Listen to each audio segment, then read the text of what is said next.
السلام علیکم، آپ دیکھ رہے ہیں جیو لاوا نیوز اور میں ہوں آپ کی ہوسٹ آمنہ ملک۔ ایک نظر ڈالتے ہیں آج کی نیوز پر۔ سپریم کورٹ کے رجسٹرار آفس نے وزیر اعظم شہباز شریف کی نااہلی کے لیے دائر درخواست پر اعتراضات عائد کر دیے۔ رجسٹرار آفس کی جانب سے درخواست پر 6 اعتراضات عائد کیے گئے ہیں۔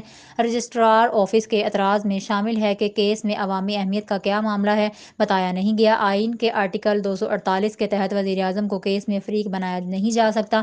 رجسٹرار آفس کے مطابق آئین کے آرٹیکل 184 کے استعمال سے متعلق مطمئن نہیں کیا گیا اور فریقین کو کیس کی کاپی نہیں بھجوائی گئی۔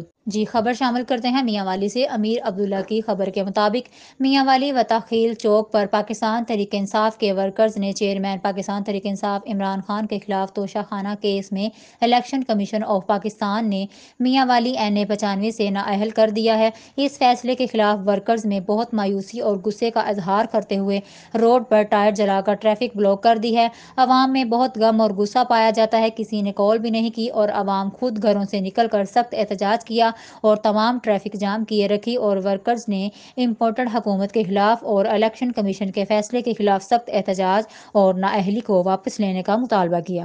خیبر پختونخوا اور پنجاب کے وزرائے اعلیٰ نے صوبوں کی اسمبلیاں تحلیل کرنے کا اختیار عمران خان کو دے دیا۔ پاکستان تحریک انصاف PTI کے چیئرمین عمران خان کی زیر صدارت اجلاس ہوا، جس میں موجودہ صورتحال کا جائزہ لیا گیا۔ ذرائع کا کہنا ہے کہ اجلاس میں KP اور پنجاب کے وزرائے اعلیٰ ویڈیو لنک کے ذریعے شریک ہوئے۔ دونوں وزرائے اعلیٰ نے عمران خان کو اسمبلیاں تحلیل کرنے کا اختیار دے دیا۔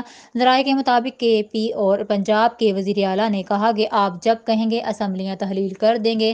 ذرائع کا کہنا ہے کہ PTI کے اجلاس میں بیشتر رہنماؤں نے پنجاب اور KP اسمبلیاں توڑنے پر اتفاق کیا۔ اسمبلیاں تحلیل کرنے کا حتمی فیصلہ عمران خان کریں گے۔ PTI رہنماؤں نے کہا کہ لانگ مارچ سے زیادہ ضروری اسمبلیاں تحلیل کرنا ہے۔ لانگ مارچ کا مقصد بھی نئے الیکشن ہے۔ اگر اسمبلیاں تحلیل ہوں گی تو نئے الیکشن خود بخود ہو جائیں۔ آج رات یا کل عمران خان کی طرف سے اہم اعلان متوقع۔